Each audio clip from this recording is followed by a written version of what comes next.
Now let us discuss about a process in which the CPU is going to select exactly only one RAM chip from the available chips. Okay, this is called memory address mapping. Let us have a look at it.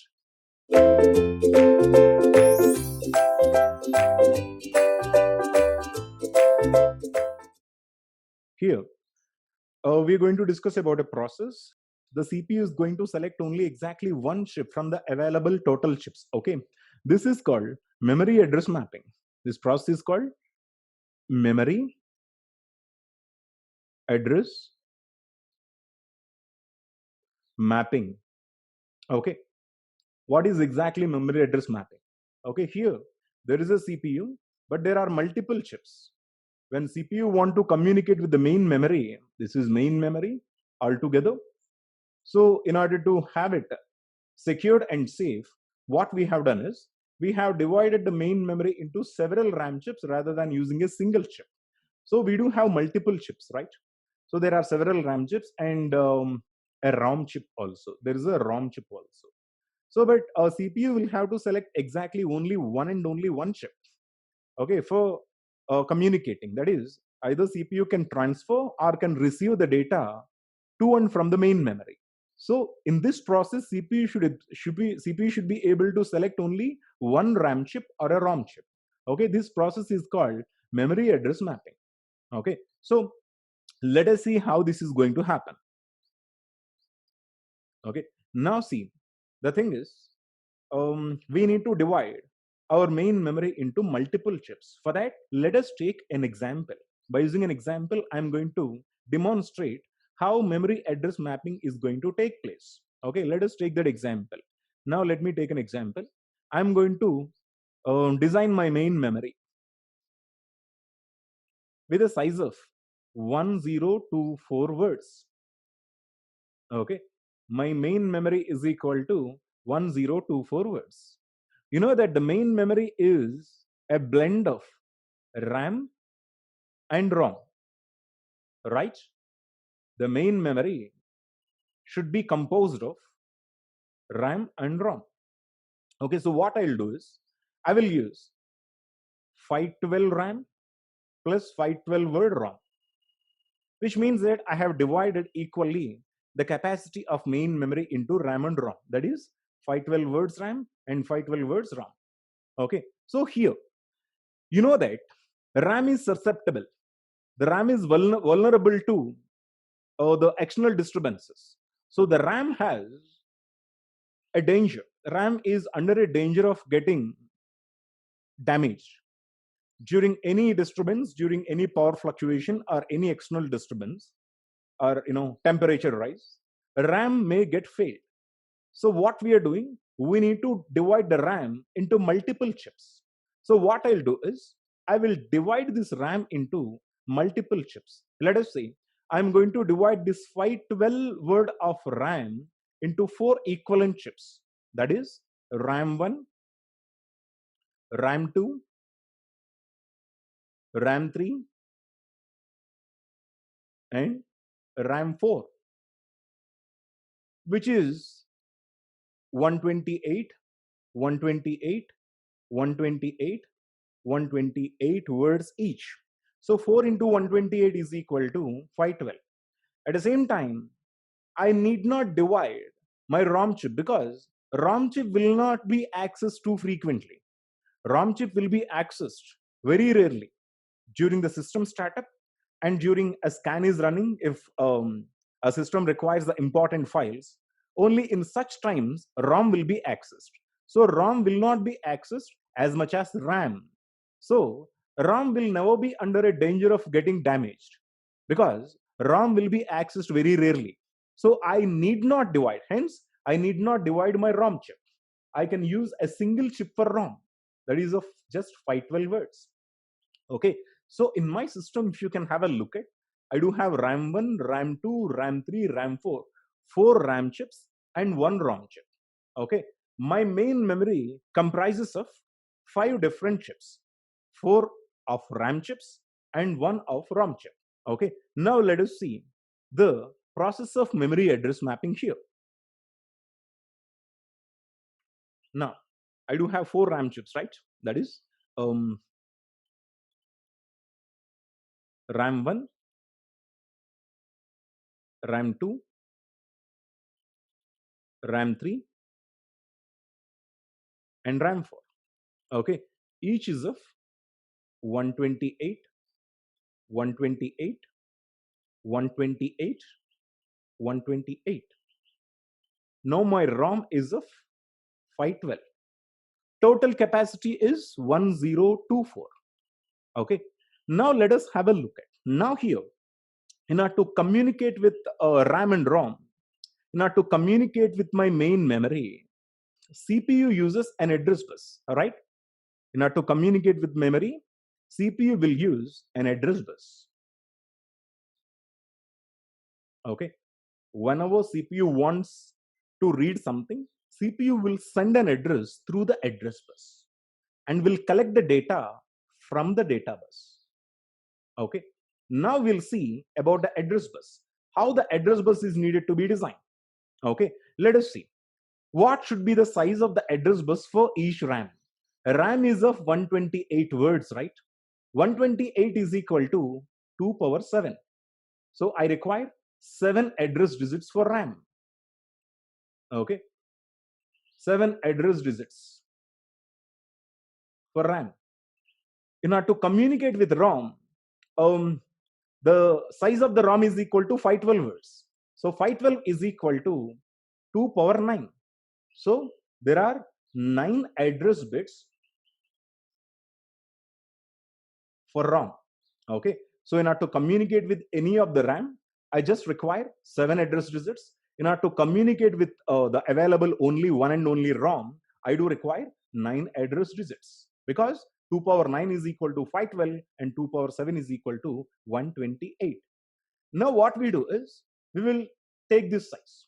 My address bus can be equal to 9 digits. Address bus should be equal to 9 bits, because by using 9 bits address, I can either communicate with ROM or communicate with RAM. Now try to understand, we need to pick up a size for designing the address bus for the system. Since the address bus is going to represent both RAM and ROM, we need to take the maximum size. The maximum size is here, the 9 digits, right? If you use 9 digits, both RAM and ROM will get represented, will get selected. Okay, any of the RAM or ROM can be communicated with 9-digit address. Okay, because RAM will simply use 7 digits, ROM will use all the 9 digits. If I use a 7-digit address bus, only RAM will get selected. Only RAM will be, get communicated. But ROM will not get communicated with 7-digit address. Hence, I have to use 9-digit address. I hope you got it. So my address bus size must be equal to 9 digits. Okay. Now, let us put up this way. I'm gonna give you some important detail to design my address bus. Stay focused here. So here, address bus size must be equal to, should be equal to 9 digits. Okay. The problem is, we can't take 9 digits. Okay. The address should be either 8 bits or 16 digits or 24 digits or so on. Why, sir? Simple. The smallest representation in the computer system is 1 byte. Okay. For a 9-digit address, I do require 8 bits plus 1 additional digit. There is no way one special digit can be organized. Okay. So for that reason, I do require 2 bytes, that is 16 bits. Since 9 bits cannot be organized, 9 bits cannot be organized, but 16 bits is possible, because the address bus size must be equal to 9 bits. 9 bits meaning 1 byte plus 1 bit. Okay. anything less than 1 byte, you do require to procure a total byte. Here, 1 byte is already there. However, in addition to 1 byte, I need to take an additional digit. I can tell you that there is no way that you can organize an additional digit independently. Bit is a part of a byte. Okay, for that reason, in order to construct my address bus, I require 2 bytes, 16 bits. Okay, in which 9 digits will be for the address. Okay, now let us see. My address bus size is equal to 16 digits. Okay,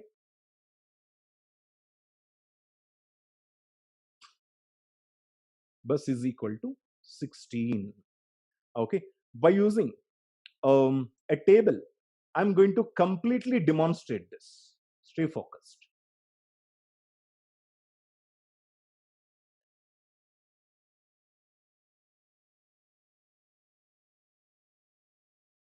Okay, so here this axis will represent the bits. Okay, that is number of bits for the address bus. This is address bus bits. I will write it here. Address bus. Okay, so how many digits total? 1, 2, 3, 4, 5, 6, 7, 8, 9, 10, 11 to 16. 11 to 16 I'm not representing here, but anyhow my address bus is of total 16 digits. Okay, how many chips are needed to be communicated? There are 5 chips. RAM 1, RAM 2, RAM 3, RAM 4, ROM. Okay, in these address bits, how many are used for RAM? Okay, if you want to communicate with RAM, how many bits will be used? 7 digits, because RAM is equal to 128. For representing a 128 word RAM, I do require 7 address digits, right? So all the RAM chips will be represented with least significant 7 address digits. So when you send an address to the RAM, any of the RAMs, least significant 7 digits will be consumed, right? The address bus will have the least significant 7 digits occupied whenever you send an address to select one of the RAM. Once again, whenever an address has been referenced from the CPU to select one of the RAMs, least significant 7 digits will be occupied. It could be any RAM. Okay, because RAM is equal to 128. Okay,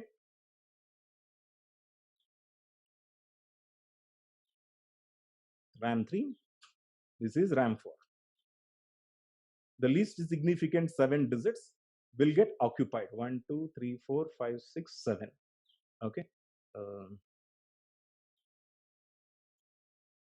5, 6, 7. Least significant 7 digits will get occupied. So for RAM chips, from 8th digit onwards, all the bits are free. In the address bus, only least significant 7 digits will get occupied. From the 8th digit onwards, when there is an address reference to the RAM sent from the CPU, from the 8th digit onwards, everything will be a free bit.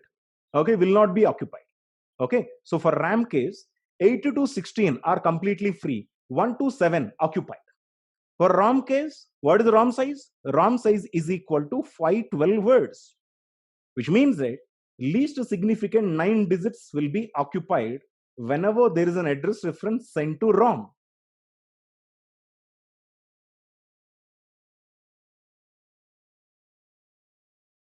Okay, so you can clearly see from 8th digit onwards, everything is free. For RAM, 8 to 16 completely free, but for ROM, total 9 are occupied. From 10 to 16, everything is free. Okay, so in order to represent a RAM, least significant 7 digits must be occupied, remaining digits will be free. In order to represent a ROM, rather in order to communicate with ROM, least significant 9 digits should be occupied, remaining digits will be free. I hope you got this point now. Let me tell you, here, whenever there is an address reference is sent to main memory, first of all, we need to identify this address reference is communicating with either ROM or RAM, either ROM or RAM. We need to identify. So what we do is, in order to differentiate in between ROM and RAM, what we can do is, being designers, we can use one common unused digit between RAM and ROM. What is a common unused digit? From 10th digit to 16th digit, these are not used commonly by both RAM and ROM. Okay, I hope you got it. So what I'll do is, I will take one unused digit in between RAM and ROM. Of course, from 10 to 16, I do have a choice.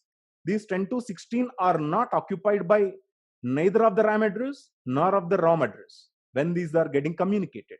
So I will use one of the common unused digits, in this case, 10th digit. I will use this 10th digit to differentiate in between RAM and ROM.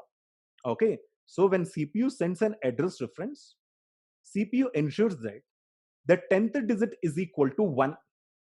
Okay, to select a ROM. Okay, and it ensures that 10th digit is equal to 0 to select RAM. I hope you got it. So if you want to identify which RAM chip, rather which ROM chip has been selected, what you do is, first you go and have a look at the 10th digit. If the 10th digit is equal to 1, that means that ROM is selected. If the 10th digit is equal to a 0, that means that one of the RAM is selected. Now, fine. Whenever 10th digit is equal to 1, fine, ROM will be selected. Data will be read. Whenever 10th digit is equal to a 0 in the address bus, then we got one more situation.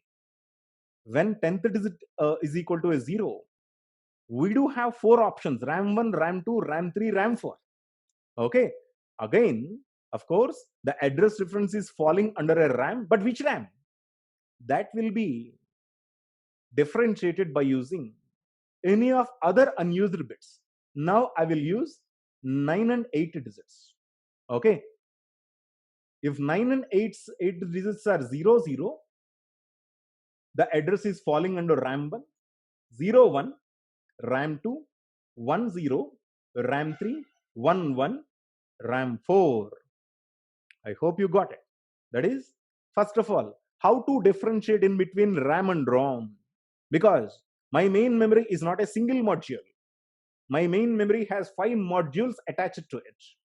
My main memory has 5 modules attached to it. What are those? RAM 1, RAM 2, RAM 3, RAM 4, and ROM. My address bus connects all these RAMs and ROM, right? This is address bus.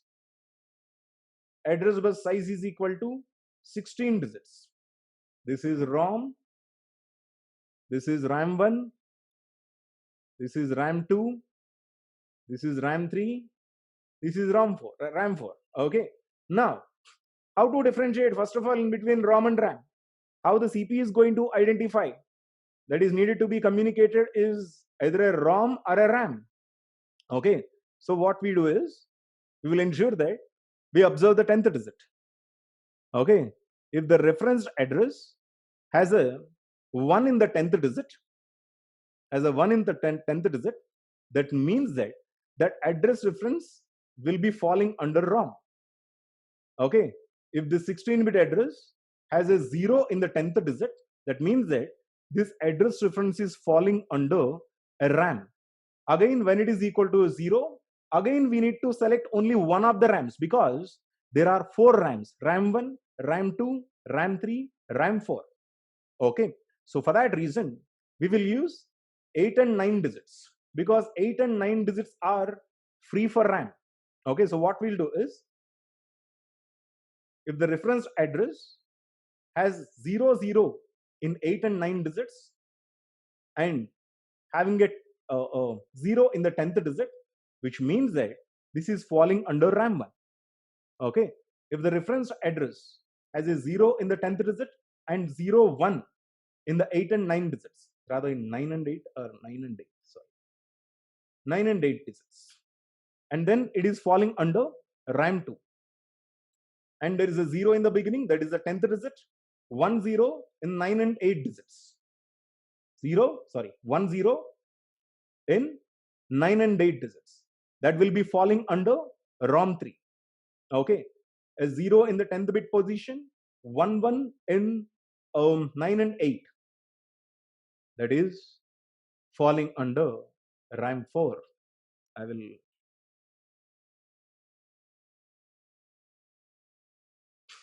use it here. 10th digit, 9th digit, 8th digit. Okay. Whenever 10th digit is equal to 1, regardless of 9 and 8, it will be for ROM. Okay. Whenever 10th digit is equal to a 0, whenever a 10th digit is equal to a 0, okay, then we need to see the 9 and 8 digits. If the 9 and 8 digits are is equal to 00, RAM 1, 01, RAM 2, 10, RAM 3, 11, RAM 4.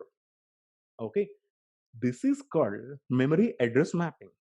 Through this process, CPU is going to identify one of the module that is needed to be communicated in this situation.